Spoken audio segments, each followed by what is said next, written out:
Welcome to the Bougie Black Brother Network.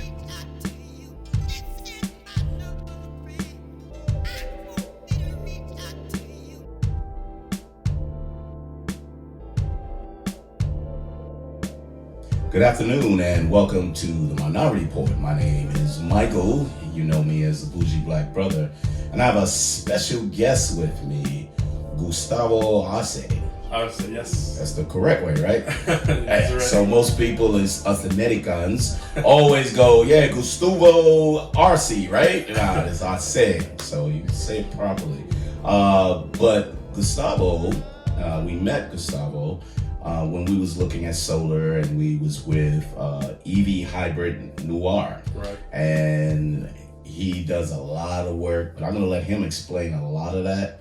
But I was so interested in his history in order for him to get to this point. Mm-hmm. So I really want you to kind of give us that portion, because I was really excited to find your path to get to solar, where I'm Johnny come lately and be like, oh, I'm into solar. Yeah, nah, dude, you really not into solar. So Gustavo, how you doing today? Fantastic, man. Thank you so much for having me. Hey, it's my pleasure, and hopefully people will get something out of this. Right. And then be knocking on your door. How about that? That'd be great. So, tell us about Gustavo. How did you get into solar?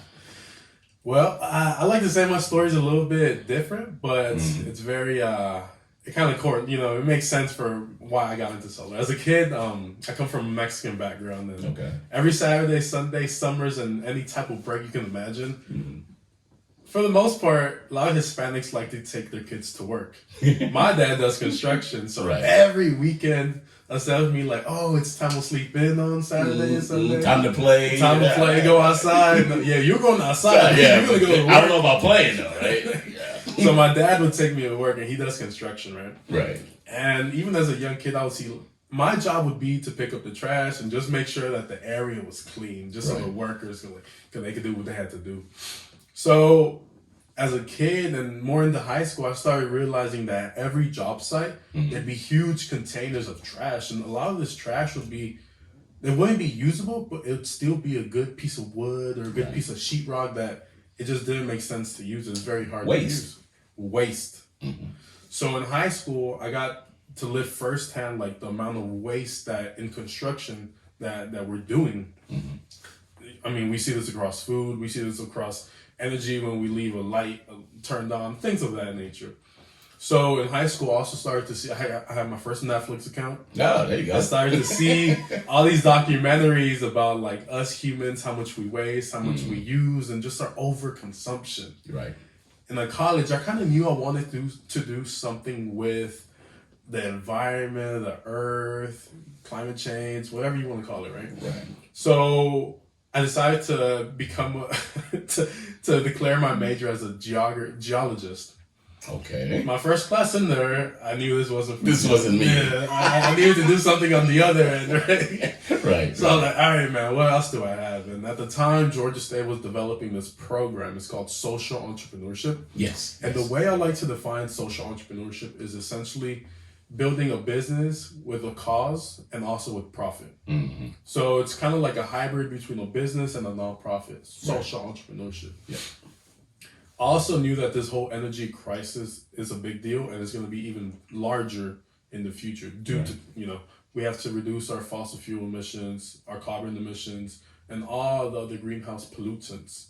So I said, okay, well, solar makes sense. It makes sense in Georgia. Mm-hmm. Now I would task myself with, how do I get in the solar energy field? And I knew absolutely no one in the field. My parents didn't know, my cousins, my uncle, I didn't come from that field. Right. But I knew that I could do it. So.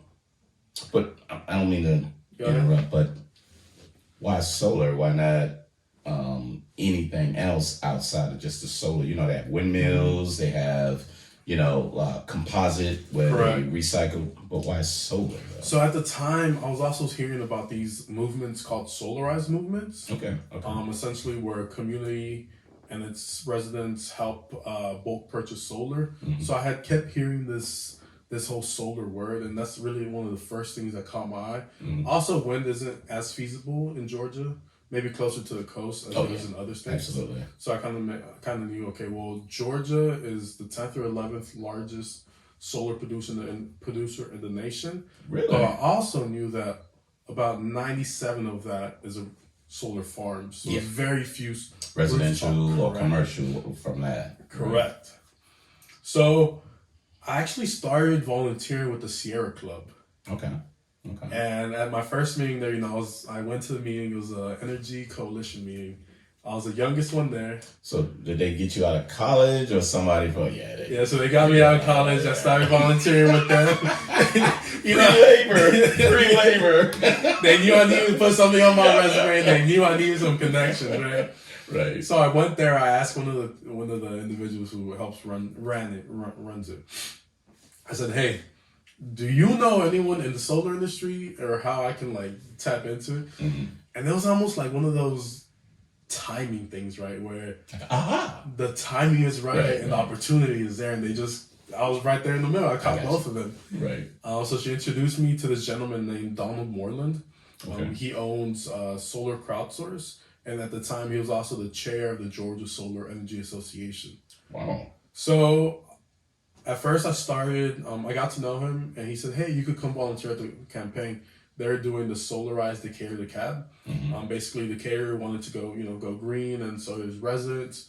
So a coalition formed, and they basically help market and help people go solar with a certified, installer. But in the Decatur. The cab Decatur. So that's really the thing. Like the concentration cuts down the prices for everyone, just because the installers in the area, and as opposed to driving an hour to Gainesville and an hour to wherever Macon or something. Keep it consolidated. Exactly. Cut your costs. Proximity. Yeah, proximity. And also the same materials, the same micros, the same relevant, right? Oh, excellent. So I got involved with him. I told him, "Hey, do you have an internship that I can be a part of, or can I intern with you?"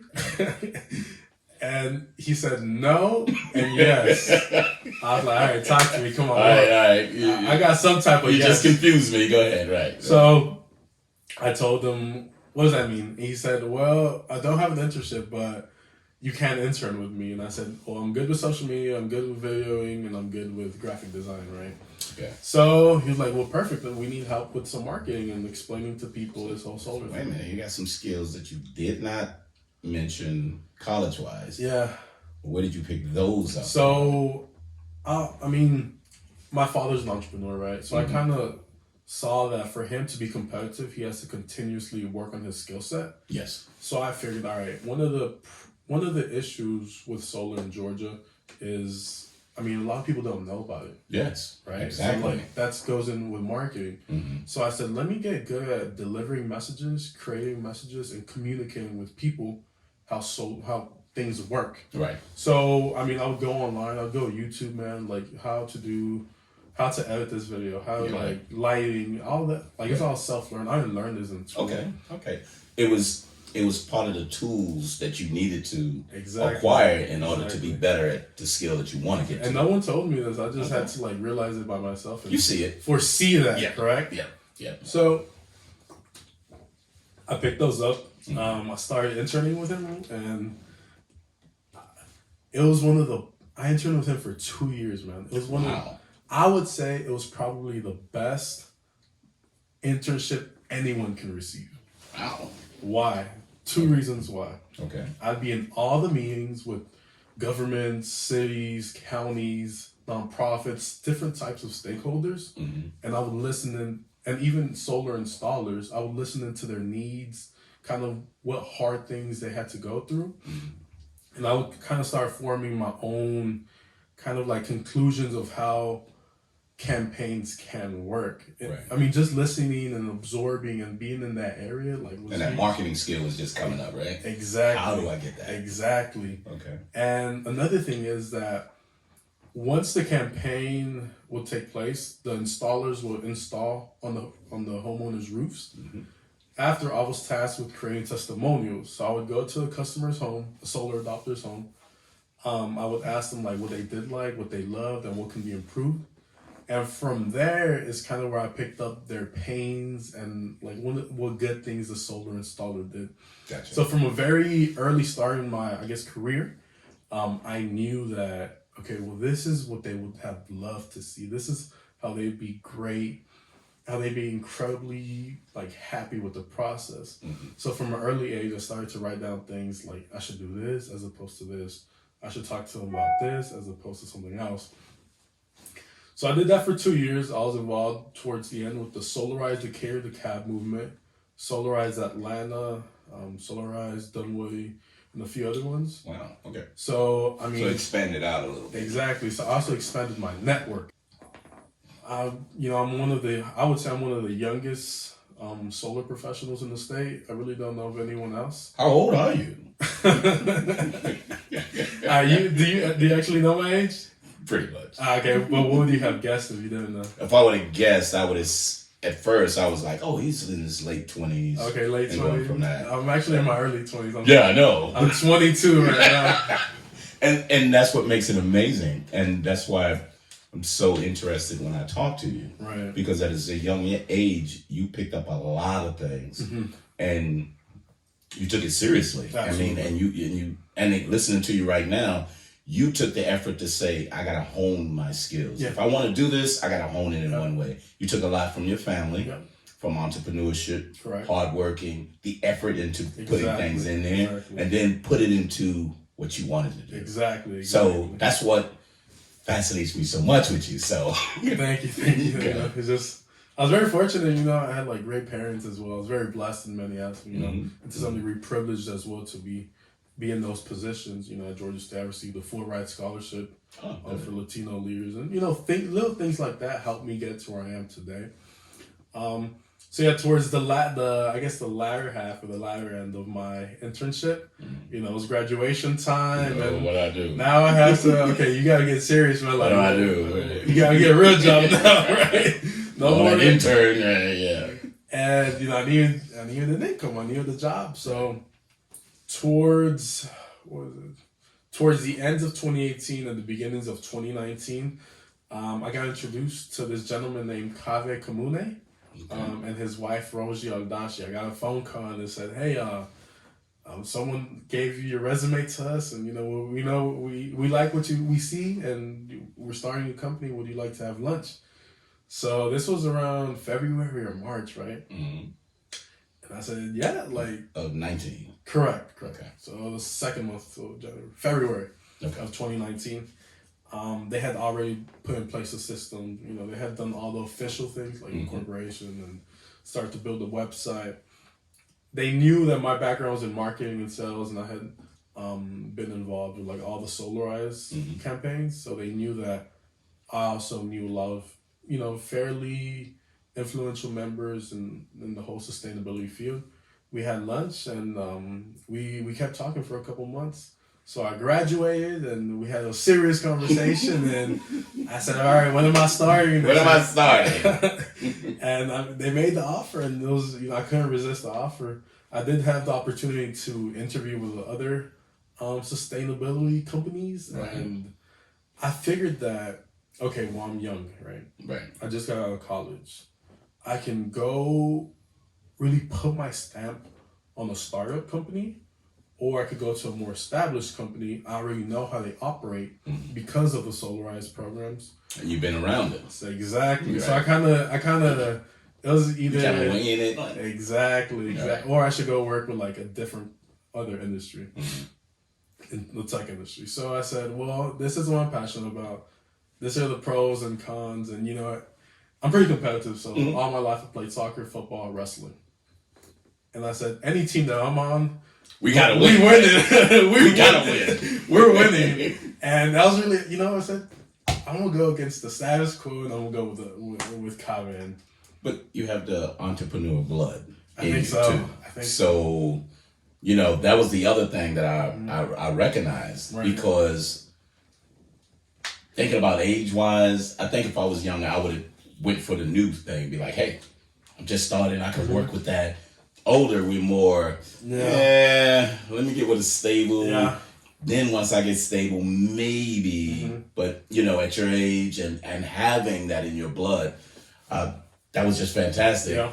Still nervous for me, but I was like, Okay. good thing for Gustavo though. Yeah. I got you.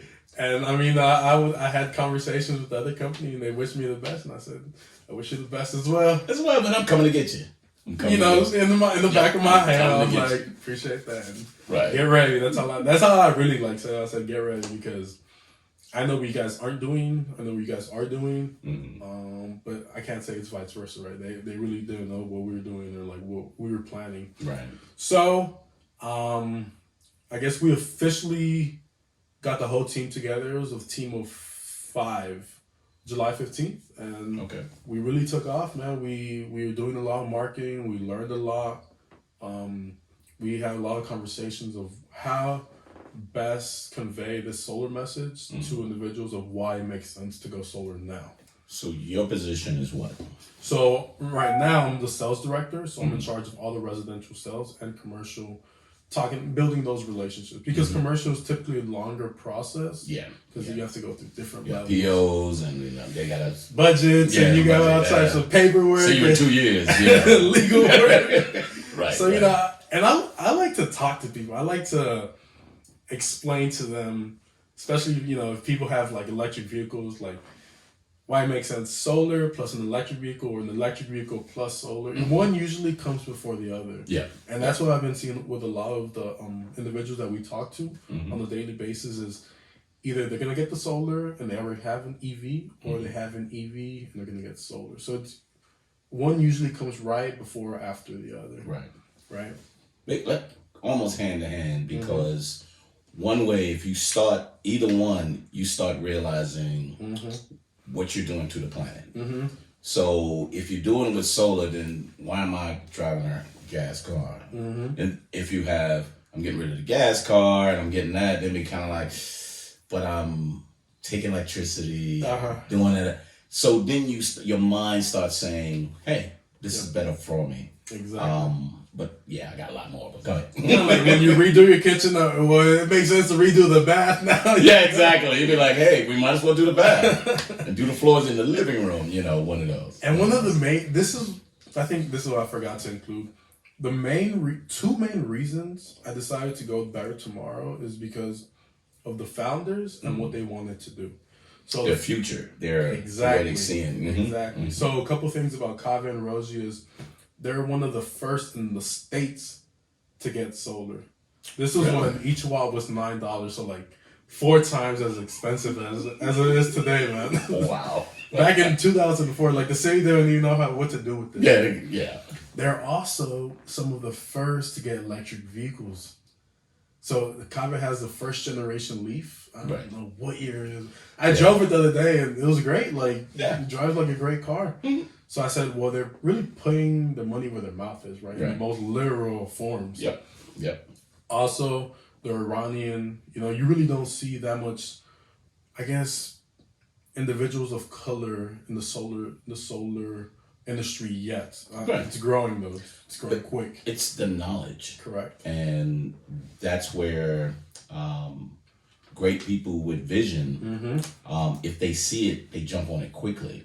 Or if you see a vision like what you did, you saw a great vision that aligned with what you wanted to do. So it's easy to just jump right on that and be like, look, I'm already looking that way, so I'm going right with you. Right. And then, like you said, we're gonna win. Exactly. So my effort is winning. I'm not sure about you. Exactly. But I'm here to win. And I love their work ethic. I mean, I'm kind of a workaholic as well, and I really don't have other responsibilities like kids and a wife. So hobbies though. So other than this solar, what do you do? I love boxing. Oh my God. Actually, I was feeling my knuckles like coming out. Like, I should not be punching that hard.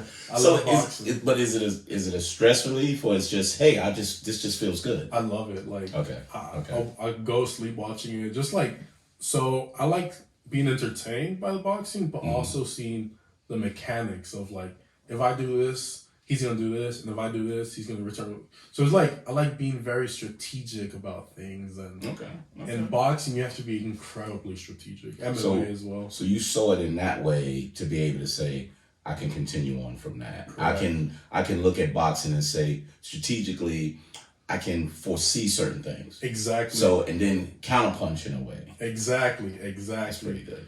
So like in boxing, one thing you really want to do is kind of throw baits. Mm-hmm. So he can do either like two things that you want him to do, and from there like you can really like make your real attack, not the bait. So in business is to some degree it's similar, right? Because you want to have, if this happens, you're gonna do this, and if this doesn't work, you're gonna do this.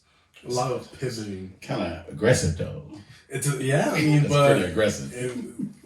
We have to be aggressive with this movement. Yeah, because like. And you ain't the only one. The clock is ticking too, Yeah. like with the environment, Mm-hmm. and I mean that's one of the reasons. Like I don't know if you can tell, but I'm very passionate about Yes, I know. Yeah, solar thing, and because it's my future, my kids, your kids' future, exactly. and also like it just makes sense. Like this age of misinformation, there has to be true information out there. But here's where, again, we can jump into this portion.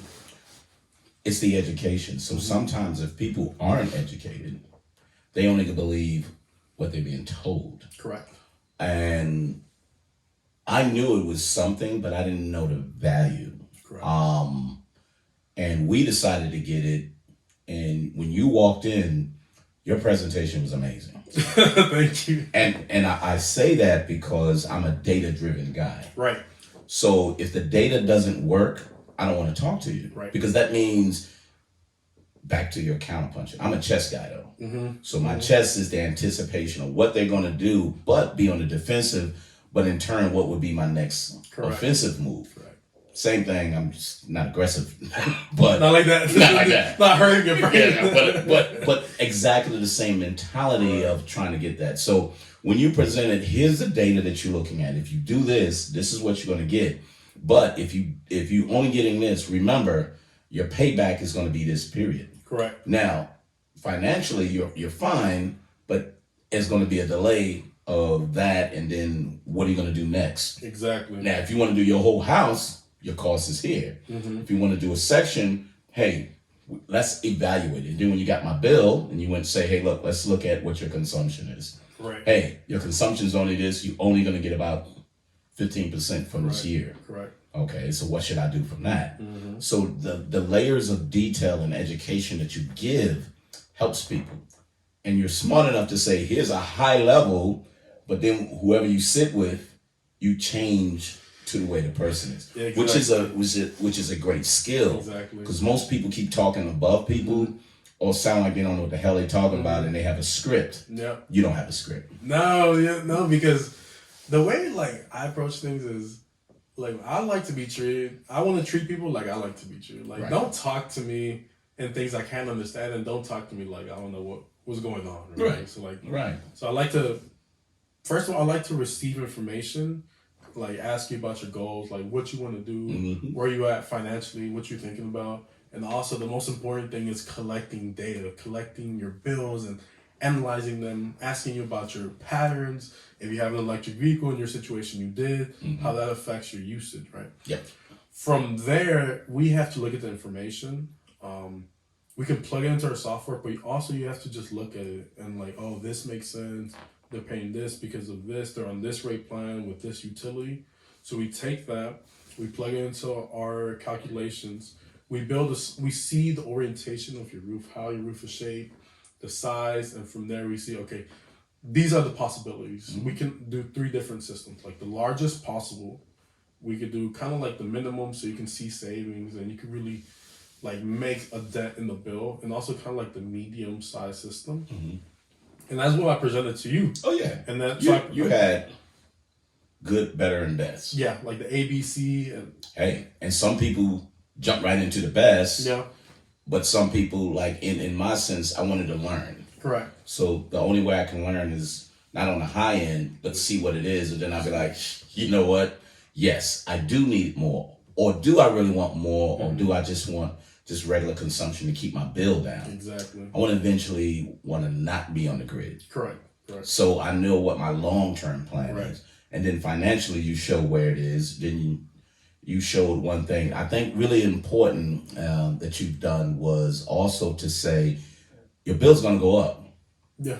You know, these utility companies is going to steadily raise your bill. Yeah. So if you're not looking at that or thinking about that and say, well, I'll wait a couple of more years, then your bill go up. You say, why is my bill going up? Yeah. Because you were told, but you didn't react. Correct. So on average, if I remember correctly, you guys pay around $250, $260 a month, or $240. About $240. About $240, right? I mean, just in 10 years, if you didn't have solar, what do you think your bill would be? If I did that average of $240 and I didn't do anything, you didn't, just as is, probably in the mid threes. That's about right, because what we see in Georgia, the average escalation rate, the rate at which utility prices are increasing, is anywhere from 3 or 4%. So it's kind of like compound interest type there, you know. And before you realize it, you're back up to 300, or I mean, some homes they're paying a lot more than that, depending on the utility as well. So, talk to me about, and this is where my issue came in. You know, houses are consuming a lot because we're putting more and more stuff in our house. But that's one. But on the other hand, they're making more energy efficient. Correct. You know, bigger items. With that clashing in between, you know, now I'm going to get an extra refrigerator because now I'm doing this and well, that's a big consumption, even though it's energy saving, but that's a larger consumption. Well, you know what? I'm getting a better working AC unit. Correct. Because I want it all over the house and I didn't extend. So you're really building more costs, even though you're buying cost efficient items. Yeah. It's a contradiction. And you also want to see the lifestyle you want to live, right? Yeah. Because a lot of people, I was talking to one person, they're paying $140 for like a 2,000 square foot home, which is actually pretty good. Okay. But they were like sweating at night, sweating during the day. I said like, with a fan in the window, and it's like, I walked in and I'm like, it's early, it's 9 o'clock in the morning. I'm like, I'm sweating. I was like, so how, do you like living like this? Yeah, and that's crazy, isn't it? Or you go into on the opposite side. You go in and these people got like big ass coats and sweatshirts on. And I'm like, what are you doing? Yeah, you gotta live too, Well, no, I want to keep my bill down. And you are. And to some degree, like you're gonna be paying very similar, especially in the winter. And remember, I talked about the rate structure. Yes. And we could get into that a little bit in a couple of minutes. But to answer your question, if you're using more, even if it's a more efficient appliance, like you're still using more, So to some degree, it's gonna increase your bill. Right. But to some degree, you're also gonna be enjoying your home more, enjoying your lifestyle more. So it's really your lifestyle. It's really a matter of like balancing, kind of like what you're in a position to get, and also like how you want to live, and that's really one of the things that varies from home to home. Yep, and people to people. Exactly. So this is what you did for us. So when you did that, we did the evaluation. I remember you said have someone come in and do an assessment of the home to make sure you're not losing energy in one. So we did that. You're right, correct. The other thing is we knew we had some things that was running constantly. Correct. So we got rid of the extra refrigerator, the extra occupants in the house. So she told me. So that helped also. Right. So we said if our lifestyle is going to change and we really want to be more efficient, what are the things that you can do without, but be compensated to, back to your point, I want to have a livable lifestyle. Correct. If we go out a lot, it's great. We have the thermostats that when we out of here, it drops. And that's what you impressed me a lot when I came, and you told me that there's 2 different thermostats. Yeah. I said, well, these guys really they know about this whole sustainability thing and saving money and being efficient. But it was small. You know what I mean? So we was doing small things. Yeah. But when you introduced us to say, this is true savings. Right. And that's why it's important when you hear about solar and what you're saying, it's very important to say, what is the next level? Right.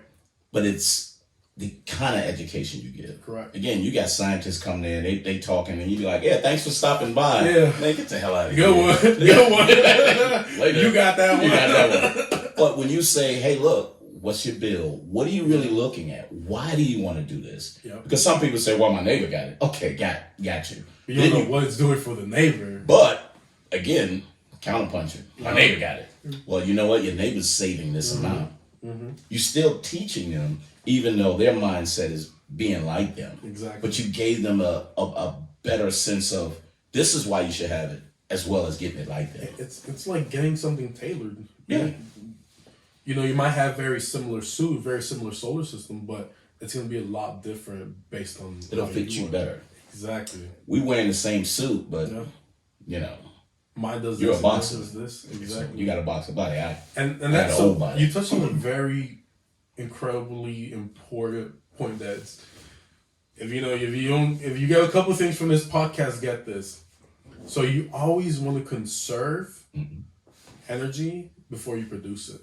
So in your situation, right? Okay. You had two different thermostats, right? Mm-hmm. You unplugged the second refrigerator. You know, some people in your home who were here, like they're now not here. So your consumption went way down, right? Mm-hmm. And then when the energy audit came, we have a sister company. It's called ECS. They do energy audits. Do well. And very in depth. And again, they give you a good, better, and best plan of attack. So you can see what you want to do at the moment and what you should do long term. So they got that thermal imaging, right? Correct. That's they do amazing. Blow door, and then they look at the ducts, they look at the leaks, and they tell you basically everything that you can do to improve your home, right? Mm-hmm. They go in the attic and they see all types of stuff. Things that I'm still learning about. Yeah. And you would never think about, because I thought the obvious things was I'm leaking from the window, maybe I should do the door, the roof, and so I'm like, oh, obviously something's wrong there. But when they did all of that, it was like, you're okay. Yeah. You can do small changes, but your house is pretty airtight. Yeah, yours was pretty good. Like, yeah. And I've seen some scary homes, man. So I think I made the assumption that the other people are like, man, we have a draft coming through there. Oh, I got to fix my roof. And I was like, wow, maybe my house is like that and I don't even know it. So that's why I took your advice to say, look, just be sure. So when you start doing these things for consumption, correct. I like to be proactive. Correct. I always tell my wife, it's not the money you spend, it's how you spend the money. So when you're looking at it, back to your point of before I spend it, how much am I spending? If I'm always spending $200, now I'm only spending $150. I save $50. Correct. Not that you're spending $150. You consistently spent $2. Now you're saving $50. Exactly. So I was like, what are you going to do with that $50 now? Oh, I'm going to spend it. No. That's plug that thing back in there. Plug that back in there to what you want to do. Exactly. So that's, great observation. I try always to think that way because I'm data driven back again. Once again, it's about the data. Logistics, the data right? says that. You do logistics, exactly. Yeah. So that helps me because I got to think long term. If we do all of this and it takes 6 months to get this done, what is the reward on the backside? If not, back to chess. Exactly. What is your next move if this doesn't work? Exactly. So if I feign him to go this way and it doesn't work, what is your next move? What you gonna do after that? You might get yourself in some trouble. Exactly. Like you're hitting a mile. You know what I mean? So so that's thank you for that. I think that's people don't hear it that way. And look, this is the thing that a lot of people, solar installers, won't tell you, right? Because think about it. If I didn't tell you, hey, get you an energy audit, right? In your situation, you didn't have many things to fix, okay? But let's say you did have a lot of things to fix, and we didn't do the energy audit. That means we would have to build a bigger solar system to offset that, like, leakage. Yeah. So to some degree, it's about being true to, like, your company's mission. And our company's mission is to help, like, individuals see, like, to be as efficient as possible and then to produce. Yeah. There's always energy efficiency, then production. And like, I feel better about like telling you, hey, do this first and then consider solar. And we've you know, a lot of people that we do recommend that to, they said, hey, we're just gonna do the energy audit. We're not considering solar anymore. Good. And to some degree, like it doesn't hurt us as much because we know like this was the best thing for them, and they're gonna benefit the most as well. And then they might have friends. Or long term, Exactly. they may say, you know what, this is what I'm going to do. So exactly. So like long term, they might reconsider solar. And Yeah. I mean, we're in this. Have I told you about the building that we're building? About a new office? Yeah. And you're going to have like the supplies on one level. Exactly. And yeah. So bottom floor is going to be basically our operations is going to handle everything. Top floor is going to be like educational rooms, content creation rooms to like get the message out and just like educating people about this whole solar movement. So we're excited, man. It's going to be on Memorial Drive. We're going to have like huge. We want to be like the staple of Georgia. Like that one solar. When you think of solar, you know, when you think of an airplane, you think of what, maybe like Delta or like Boeing or whatever. Yeah, who's creating it? Exactly. Right. So when you think of solar in Georgia, my goal is to have better tomorrow solar. Yeah. That's just one of the things. So, question for you. I'm big on minorities being educated because we're so behind because we don't have access to information that way. So what is some things that you're looking at or your company is looking at to kind of start getting minorities of all denominations or whatever? I mean, people to say, these are some things you don't have access to now. Here's the education. It doesn't mean you got to get solar, but here's the education. So one of the things I take, I guess I put in my bucket of personal responsibilities is helping educate the Hispanic and the Latinx community. Right? It's just like where I come from, and I know the necessity to educate these individuals. So we decided to join the Georgia Hispanic Construction Association. Oh, cool! Right? So we're the only solar company there. Again, it tells you like, you would think about it, well, maybe there's not a Hispanic in that company or something. Maybe I need to come over here. Exactly. Right. And so you look at it from a multifaceted point, right? One, the education, but one, it's like good for business. Yes. It's good for Absolutely. business to get to know more people. A lot of these individuals, they want more education as well. Believe it or not, man. They do.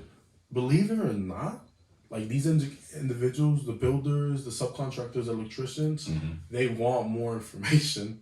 They just don't know where to get it. So what we're planning to do is form an educational seminar to help educate builders on rebates, on commercial rebates, residential rebates, if they build more sustainable. Also with certifications like LEED certification, Earthcraft certification. Right. Give them that exposure so that way they can become more interested. It's good. Another project that we're doing is we're doing one of the first solar systems on the low income Class C apartment complex. So apartment complex. Correct. So we're putting self-funded. We're funding this and we're doing a study, right? If you put a solar system on the apartment complexes, that means the bills are going to be lower for the individuals living there. Right. These individuals, you know, they're not doing the best financially, right? They're Class C.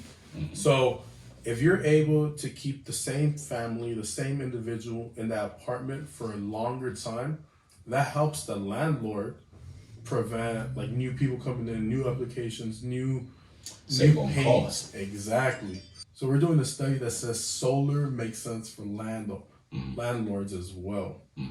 And I mean, we've been running into a few speed bumps due to some technical things with the utilities, but we're working with pretty influential people to help get those situated. So are you looking at it with the federal government? I mean, well, the state government officials. Because that can be a hindrance. And then these utility companies who are used to saying, I don't need anything, you plug up to us, take our energy. So usually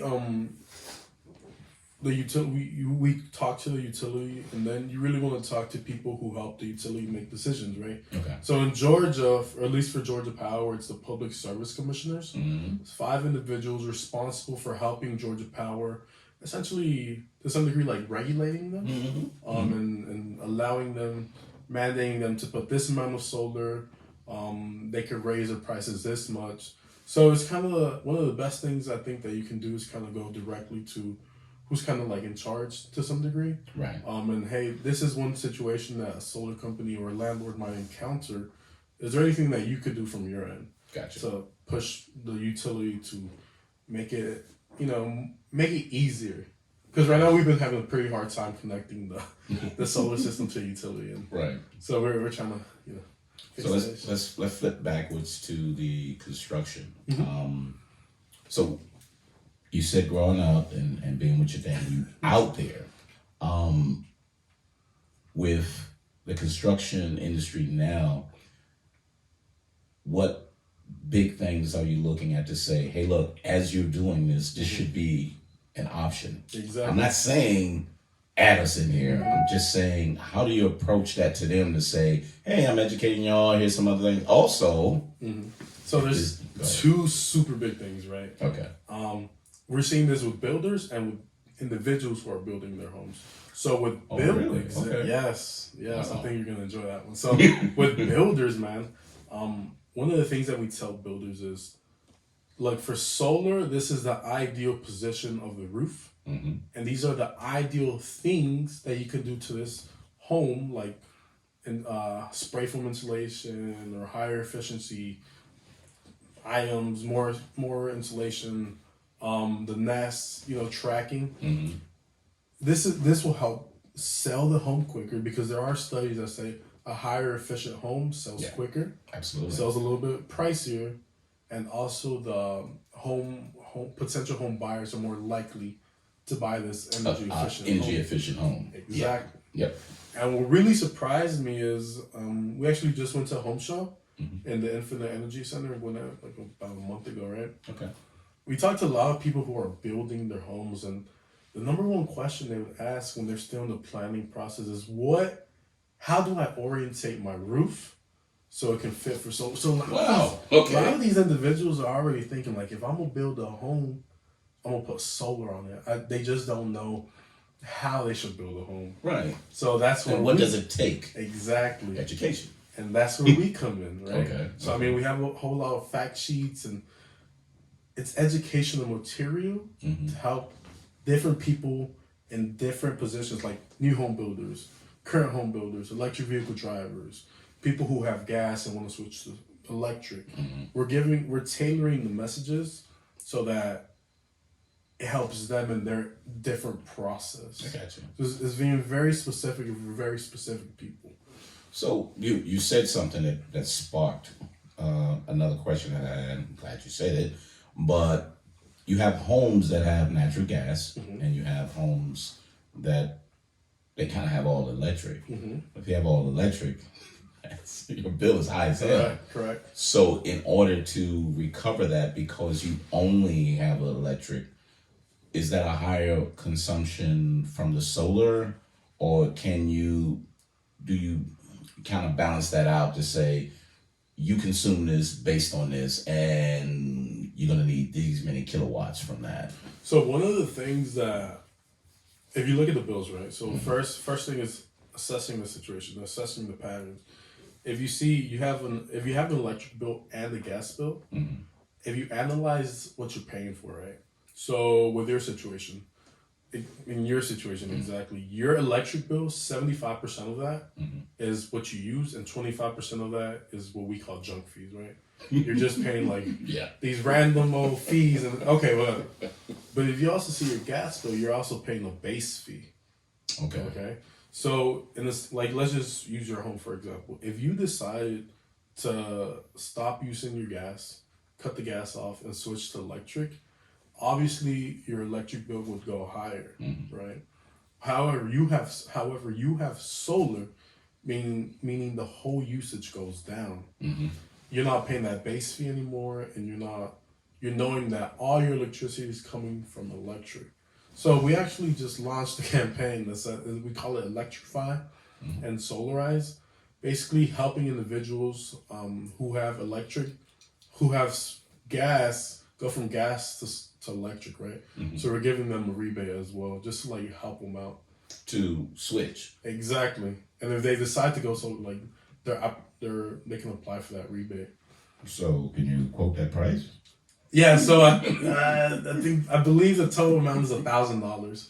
So you switch from gas to fully electric, we'll give you $1,000. So you decide. So that's total home or just? It's $125 per kilowatt, up to 8 kilowatts. Okay. So it's about $1,000. Because I mean, being realistic, with our gas stays low all year long, which is, back to your point, most of that is the base fee and the less amount of gas from that. But then in the winter, obviously it goes higher. And that's where mine's at. You can see us so low outside of the winter months, and then it starts going up. Right. But the good thing for us is if we're not home and we try to stay out during those months, you see it kind of go down and then it kind of peak, and it's just off. But once the summer months or the warmer months is there, it's right there. Right, just the base fee. Yeah. Do you know how much it is? No, because you just reminded me, because I think the guys that came in did the assessment for us, they was like, you're fine all through these. It's just your winter month and your base fee, you're paying that, and you're only paying maybe $7 or $8 more than that. And I was like, what? So then in your but situation, you're kind of explaining it now. Yeah, in your situation, it would make sense for you to switch from gas, because you will eliminate that base fee. Of course, your electric bill might get like $10 higher, but you're paying $10 electric, but you're saving $10 over here. So it's really just about. But think about it. You see what I'm saying? I get rid of the base fee though. Exactly. So that's really the yeah. And that's what I got educated again. And then so this rebate came about because our owners their background is in real estate, right? So they know the ins and outs of real estate and like managing properties. And the number one question they get asked for their properties is it all electric? Because for a low income family, paying 2 base fees is a big deal. Yes. So if it's just one base fee and they just got to do one connection, it solves a lot of their headaches. So I'm gonna tell you an issue though, because Alicia can tell you that she hates cooking on electric, and it when you cook on gas, it's much better. It's more even. It's more even. Interesting. You see, like I hardly cook. I don't have kids or a wife. So I haven't lived that. You're like, it doesn't matter. I'm just cooking. Right? I'm educating myself as well too. So gas stoves and everything really cooks evenly your food. Electric, maybe one side is a little hotter than the other, so you never really get a true even out. So my fear is getting rid of a base fee and having a lot of complaints. So whole lot of baking gonna go on then. hey, you're not eating tonight. You're on an electric stove.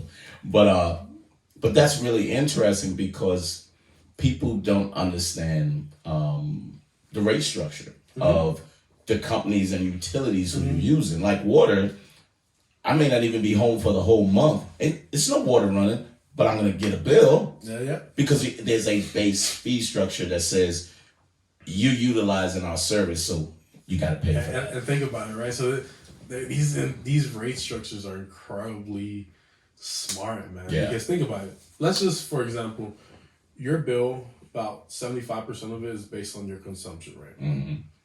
So that 25% of those junk fees are in direct proportion to the amount that you use. So if you are, let's say you're paying $100 per month, just round figures. Let's say $75 of that is what you're using, like the cents per kilowatt hours. That number is going to determine your junk fees, right? But it's still going to be about 25%. Okay. Now, if you reduce the electric bill, that's 75% in half, that doesn't mean your total bill is going to go down in half because of those junk fees. It stays stable with that. Exactly. But your bill goes down. You're like, oh, I'm doing well. Yeah, but you didn't realize Your whole bill isn't going down. Exactly. So remember when I told you that the amount you offset from energy isn't the same as the savings? Right. It might be like 20%, 18%. Mm-hmm. I would say about 50% of the time you see the same amount of numbers, but the other 50% is different. And individuals who like don't have the correct solar installer educating them, they're not gonna understand like, why is this happening? Like, why isn't my bill going down as much as like they said, right? So there's a lot of factors, right? Yeah, and you have absolutely. to be educated to be able to explain this stuff. And it's continuous though. Exactly. So again, I heard it, but just our conversation right now is like, wow, okay, that's what he really meant. Right. I heard him, right, but I didn't know what he meant. Exactly. But now I know what he meant based on what you're telling me. You're now. also living it too, right? Exactly. You're living it too. You're gonna be able. You said you like Dale. You're gonna be able to see. Okay, this is how much I use. This is how much I sold back to the grid. Mm-hmm. This is how much my total consumption went. So that's one of the things that a lot of people forget. Like, once you have solar, they're like, okay, all my energy is gonna be green, and they just turn on all the lights. It's I'm not. Like, don't do that. Don't do that. All you're doing is raising it higher. Right. And so we had like this one customer. We had a customer, and he said, "Hey, are these right?" And I was like, "You're using 20% more than at this point last year." I'm like, "That's why are you doing that?" Yeah, right. Exactly. Like, you gotta, calm it down, buddy. Calm it down, slow it down. I'm living it down. Yeah. So. Stay tuned for part 2 of our discussion with Gustavo Arce with Better Tomorrow Solar, where he'll get into a lot more of the solar projects and education that we can give out to our communities. Thank you, and see you next time on the Minority Report podcast. Thank you.